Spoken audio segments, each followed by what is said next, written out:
cerita tentang jari. Jari itu ada 5, betul ya?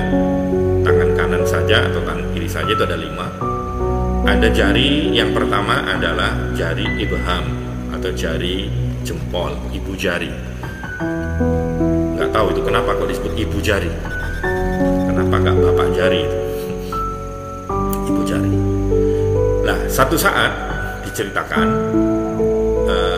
bahwa di dunia perjarian itu lagi diadakan pemilihan presiden, pemilihan ketua lah, pemilihan raja. Maka satu persatu dari jari itu kemudian unjuk kebolehan berkampanye. Yang maju pertama adalah al-ibham, adalah jari jempol. Jari jempol ini berkata, "Wahai saudara-saudaraku negeri jari-jari, ketahuilah bahwa kalau engkau mencari pemimpin, maka pemimpin itu adalah aku. Karena letakku tidak sama dengan letak kalian." Coba lihat jari kita, jari jempol ini posisinya terpisah daripada yang lain. Maka ini menunjukkan bahwa aku adalah raja, aku adalah pemimpin, dan aku adalah jari yang paling besar. Itu katanya jari al-ibham. Kemudian setelah itu majulah namanya as-sababah, jari telunjuk. Jari telunjuk berkata, "Wahai ibham, wahai jari jempol, orang jadi pemimpin itu bukan gara-gara faktor fisiknya, harus paling gede kemudian dia jadi pemimpin. Kalau memang demikian, maka di hutan itu yang pantas jadi raja adalah gajah. Tapi ternyata tidak demikian, yang menjadi raja adalah harimau. Maka saya adalah jari telunjuk, digunakan untuk memberikan instruksi, saya berguna untuk menunjuk-nunjuk. Maka di mana-mana pemimpin kalau memberikan instruksi itu pasti pakai jari telunjuk. Maka akulah yang pantas jadi raja." Ini katanya jari telunjuk. Kemudian al-wusta, jari tengah.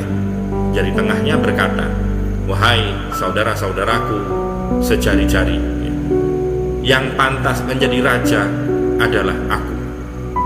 Coba lihat jari-jari ini, maka aku yang paling tinggi. Dan di kanan kiriku dan di kanan kiriku terdapat pengawal-pengawal. Maka akulah yang pantas menjadi raja di negeri ini." Ini katanya al-wusta, katanya jari tengah. Kemudian al-binsir, itu kalau dalam bahasa Arab jari manis itu disebut dengan binsir. Binsir ya, binsir atau binsar.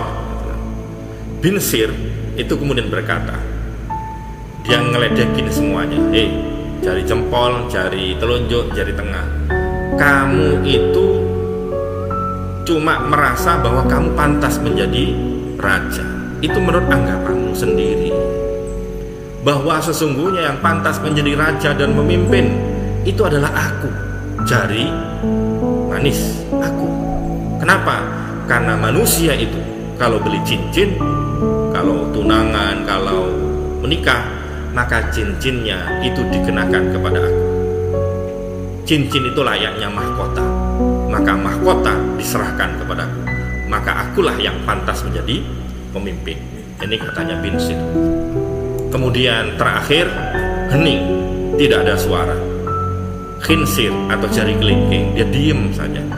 Diperintahkan sama saudara-saudaranya, giliran kamu wahai khinsir, wahai jari kelingking, giliran kamu untuk kampanye. Khinsir kemudian mengatakan, tidak, aku tidak bisa kampanye karena aku tidak memiliki kelebihan apa-apa. Aku tidaklah besar seperti jempol sehingga layak untuk jadi pemimpin. Bahkan aku yang terkecil di antara kalian. Aku juga tidak digunakan untuk menunjuk-nunjuk seperti jari telunjuk. Ada nggak seorang pemimpin kalau nunjuk-nunjuk pakai jari kelingking? Kan lucu ya. Jadi nggak ada. Maka aku tidak pantas jadi pemimpin layaknya jari telunjuk. Posisiku juga bukan di tengah yang diapit oleh kanan kiri pengawal-pengawal seperti jari tengah. Dan aku pun sama orang-orang tidak dikasih mahkota yang berupa cincin. Aku pantasnya cuma jadi pembantu saja. Meskipun diriku tidak berguna, tapi aku berkomitmen apapun tugas kalian, maka aku akan ikut serta. Buktinya apa? Kalau kalian makan menggerakkan. Maka jari kelingking ini meskipun kurang begitu berfungsi, tapi dia tetap ikut. Masa ada orang makan tapi jari kelingkingnya diangkat begini? Ya. Mesti semuanya ikut. Mau ngapain? Mau pegang mic, mau pegang buku, mau pegang apa? Maka jari kelingking itu terus setia ikut.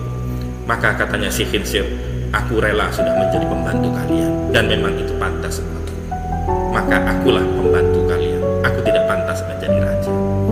Maka jiwa-jiwa yang seperti inilah yang membantu orang lain, itu sebetulnya yang pantas jadi pemimpin. Bukankah sayyidul qaumi khadimuhum? Pemimpin satu kaum itu adalah pelayan mereka. Maka dari itu otak-atik matuk misalnya gak ono asbabul wurudnya, bukan.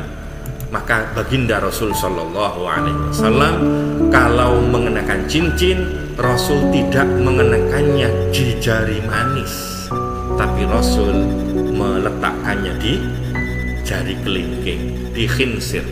Di dalam riwayat Muslim, baginda Rasul Shallallahu Alaihi Wasallam diceritakan oleh Anas bin Malik, khatamnya Kanjeng Nabi, karena khatamun Nabi Shallallahu Alaihi Wasallam fi hadhihi. Cincinnya Kanjeng Nabi diletakkan di jari ini. Jari ini itu maksudnya wa asyara ilal khinsir.